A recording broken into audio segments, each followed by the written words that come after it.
নিতাইকে শক্ত করে জড়িয়ে ধরো। নিতাই তোমাকে ফেলে দেবে না, কিন্তু নিতাইকে পাবো কোথায়? দুরূহ কঠিন সমস্যা, সাধনা আমি জানি না, নিতাইকে পাবার মতো কোনো সাধনা আমার নেই। তাহলে আমি কি করবো? আমি সেই নিতাইয়ের ভজন কোথায় পাবো? শাস্ত্র বললেন জীব দেহে নিত্যানন্দের বাস। জীবকে আঘাত করলে নিত্যানন্দকে আঘাত করা। প্রতি জীবের মধ্যে তুমি নিতাইয়ের স্বরূপ দর্শন করো, তাহলেই তুমি নিতাইয়ের কৃপা পাবে। ধরো সাধুর চরণ জড়িয়ে, সাধুর চরণ জড়িয়ে ধরো, সাধুর চরণ জড়িয়ে ধরো, ধরো ধরো সাধুর চরণ জড়িয়ে ধরো, সাধুর চরণ জড়িয়ে ধরো। সাধুর চরণ জড়িয়ে ধরো। আমার নিতাইয়ের কৃপা পেতে হলে সাধুর চরণ জড়িয়ে ধরো।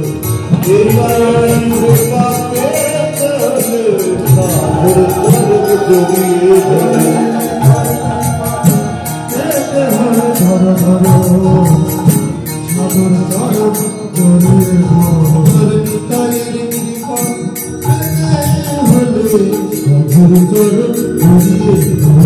সাধুর চরণ ধরি গায়ে মেখে নাও। হ্যাঁ, মহাসম্পদ ভক্তের চরণ ধরি। হ্যাঁ, অমৃত ভক্তের চরণ ধরি এখানে ছড়িয়ে আছে। নিতাইয়ের কৃপা, গৌরের কৃপা পাবার যথাযথ জায়গায় এখানে উপস্থিত হয়েছে। এখানে হাজার হাজার লক্ষ লক্ষ ভক্তের চরণ ধরিতে ধন্য আছে ভক্তের আইনা। তাই এখানে আসা মাত্রই ভক্তের অঙ্গের বাতাস গায়ে লাগবে, আর ভক্তের চরণ ধরি মহাসম্পদ মুখে নিয়ে বলবে হরি বল, হরি বল।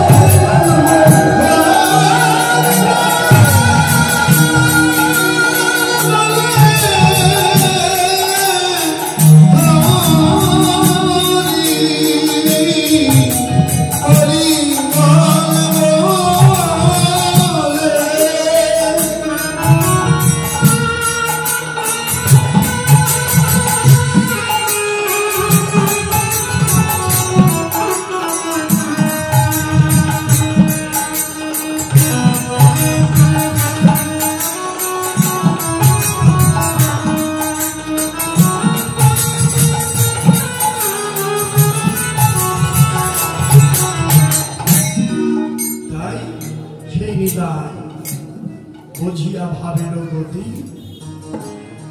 নিত্যানন্দ রায়।